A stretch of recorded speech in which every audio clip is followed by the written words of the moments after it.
Let's Talk Growth. Triumph Bank. Here's your host, as always, George Bryant. Thank you, John, and welcome to our studios. Tuesdays when we talk Let's Talk Growth with Triumph Bank, and our special host, Tracy Strickland, in the house. Good morning, George. How are you this Tuesday? I'm doing great. I feel good. You know, it actually, I don't know if it's just getting used to it, but it actually starting to feel a little cooler out. You know, I don't know. Maybe just the heat. We can only take so much heat, and then we're like, okay, I guess we're just going to live with it. It's like that. Yeah. It's less heat, less hot, less muggy.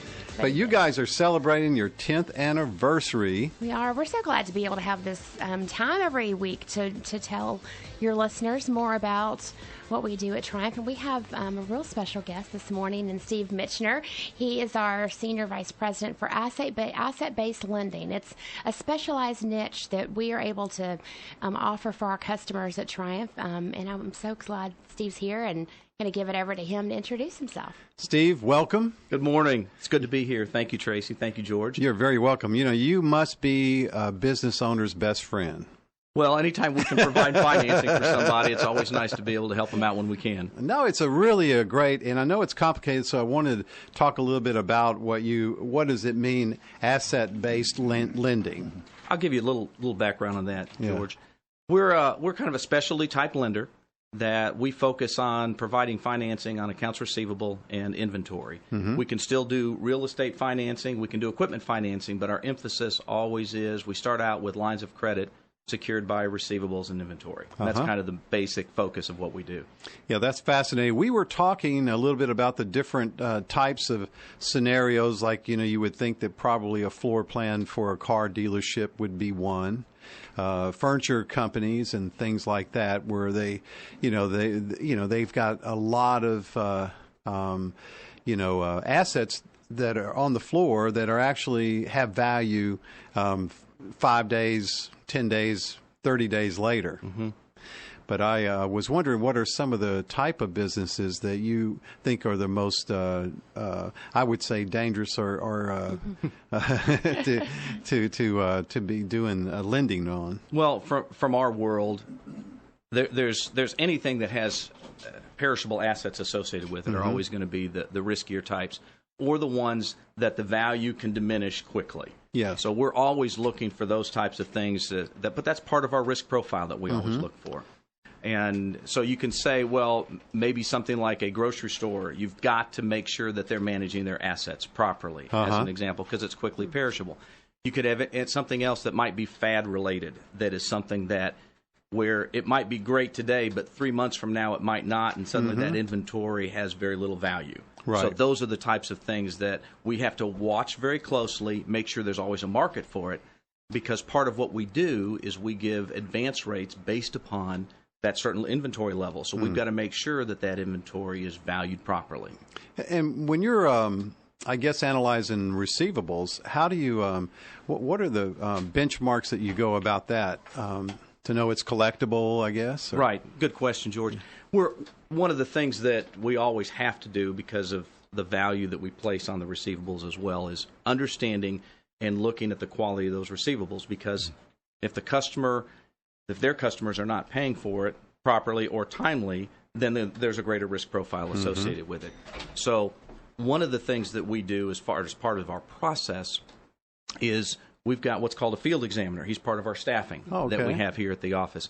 And he goes out and he looks and he tests the receivable values. Looks to make sure that first of all, they're legitimate, that the receivables that they're reporting are accurate. And then secondly, he values the inventory. Make sure that the costing associated with that is appropriate so that we can properly monitor those things. But back to your question on the receivables, yes, we're looking for, are their customers paying on a timely basis? What, if they haven't had any problems in the past, what has their write-off history been? And then we build that into our overall analysis as to whether we should or shouldn't advance a certain amount against that particular customer. Fascinating. And I know, again, like I said, you're probably a small business or a large business's exactly. Best friend. And we're talking with Stephen Mitchener. Yes, sir. Senior VP for Asset-Based Lending over at Triumph Bank. And let's talk growth. We're going to take a quick break, and we'll come back and talk a little bit more with Stephen about some lending that he does for some great businesses in the Mid-South. You're listening to AM 990. Welcome back to our studio. Let's talk growth with Triumph Bank. This is something we get to do every Tuesday at 7:30, and your host, Tracy Strickland. Yes. Tracy, welcome back. It's always good to be here, and I love learning from our team as well, because what we do with the asset-based lending is something that not all the banks have in town, and it's a real specific niche and a service that we can provide a lot of our customers that tend to possibly get turned down for the traditional lending. Exactly. And we're able to immediately refer them directly to Steve and his team, who takes such great care of them. And talking about his team, John and Angela, they make a powerful trio to care for those clients. And I really wanted him to kind of talk about his service model, and once somebody comes on board, and number one, maybe who his ideal client, our customer would be, and really what that process looks like once they come on board, Steve and the team. Sure. Thanks, Tracy. Sure. Probably from a profile standpoint, to answer that part of the question, Tracy, would be we're looking for anybody that has any type of sales where they're extending credit to their customers, and therefore they've got receivables out there. So we're looking for those type. And then obviously if they are manufacturing a product or warehousing a product, those are the types of things that we're looking for, where we're financing those types of inventories, those types of receivables. And what we do as part of our model, to get to your second question, is we put certain advance rates against what we deem to be the quality of those receivables, the quality of that inventory. And we can have anything on the receivable side from, we can go up to 90%. That's a little bit unusual, but if the quality is there and we're dealing with Fortune 500 companies, then we can do that. Right. It can go down as low as 75%. Just depends on the quality of the receivable. And inventory, I've gone as low as 25% and as high as 75% on the inventory. Again, depends upon the quality there. And we talked about, George, perishable inventory. The other side is if you have a commodity type inventory, things like aluminum or petroleum, or things that you can go to the Wall Street Journal and determine what the values are, we can give a higher advance rate on those kind of things.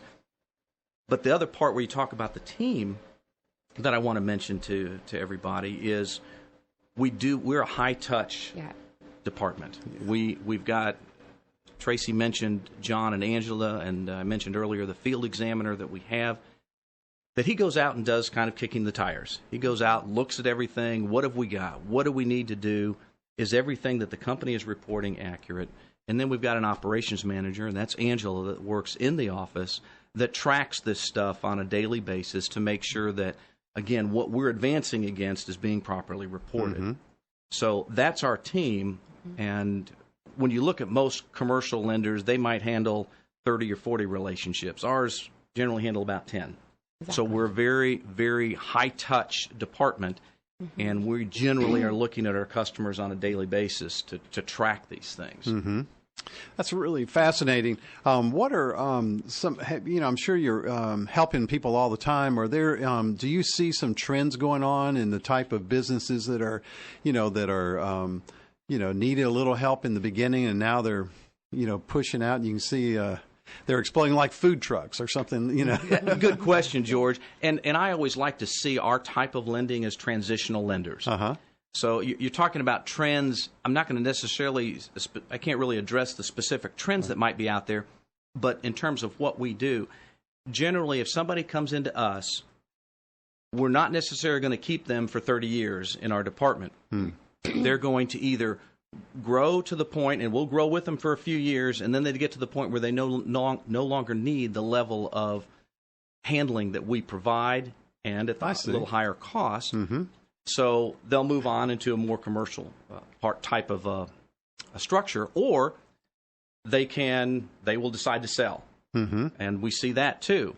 So again, we are taking on a little bit more risk on average compared to the average type commercial lender, but on the other hand, we're watching this very closely. So the trends you see is they'll get to the point where they will be able to become more of a traditional commercial lending customer at some point in time. But if they're in a high growth mode, they may stay with us for 7, 8, 9 years, and we do see that. I guess it's a lot of startups is where you're really helping. That's where you really help the most. The initial growth stage. A startup, they generally have to have their own capital to start it, but where they're really seeing an opportunity to grow, that's when we're going to kick in. Man, interesting. And we can really help them. We're talking with Stephen Mitchener, Senior VP for Asset-Based Lending with Triumph Bank, and we'll be right back to talk a little bit more. Let's talk growth with Triumph Bank on AM 990.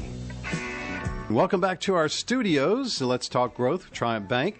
They are expanding. They've got 4 locations: East Memphis at Poplar at I-240, Germantown, Collierville, Arlington. Yes. Some really very convenient locations. Started in 2006. They are now celebrating their 10th anniversary. TriumphBank.com is the place you need to look them up. And Tracy Strickland, our host. Welcome back, Tracy. Thanks, George. Now, I want to wrap up by having Steve. We were talking the other day, and, when you hear the facts about asset-based lending, sometimes it gets a little confusing and overwhelming, but he shared with me a couple of really quick, great stories, and I was hoping he could share them before we wrap up today. Tracy, when it comes to what we do, as I said, a lot of times what we provide our customers might cost them a little bit more money, but we're providing a service that maybe someone else might not be able to provide. And an example I wanted to give was there was a local company here in Memphis, relatively small. They had a $500,000 line of credit, and we're looking to go to about $700,000.